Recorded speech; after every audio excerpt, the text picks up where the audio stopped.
हाँ 51 51 1100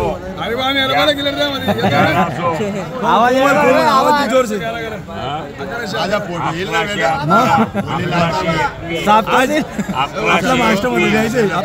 अकराशे एकवीस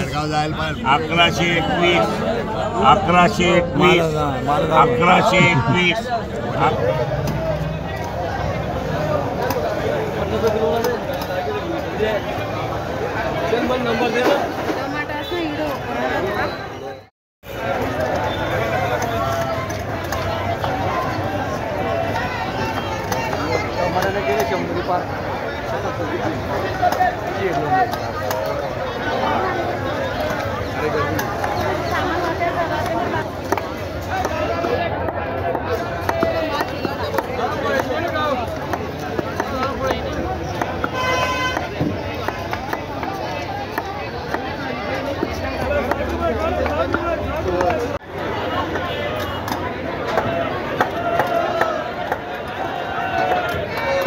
गेल्या 4-5 दिवसांपासून टमाट्याची आवक घटल्यामुळे धुळे कृषी उत्पन्न बाजार समितीमध्ये टमाट्याच्या कॅरेटचे भाव 20 ते 22 किलोचा कॅरेट असं त्याचा भाव 1300-1400 रुपयापर्यंत पोहोचलेला आहे. त्यांचं आवक अचानक कमी झाल्यामुळे हा भाव वाढलेला आहे.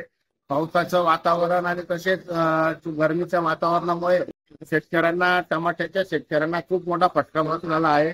ज्या ठिकाणी एक बिघ्यामध्ये 50-50 100-100 कॅरेट येतात त्या ठिकाणी फक्त 10 आणि 20 कॅरेट येत आहेत. त्याचा फटका हा सर्वसामान्य नागरिकांना या ठिकाणी बसताना दिसतो आहे. शेतकरी हवालदिल झालेला आहे, पण त्याचसोबत सर्वसामान्य नागरिक सुद्धा या ठिकाणी हवालदिल झालेला आहे. कारण की किरकोळ बाजारात 120 ते 130 रुपये किलो प्रमाणे टमाट्याची विक्री होते आणि अशा पद्धतीने जर वातावरण राहिलं तर पाऊस सतत पडत राहिला तर अजून भाव वाढण्याची शक्यता आहे.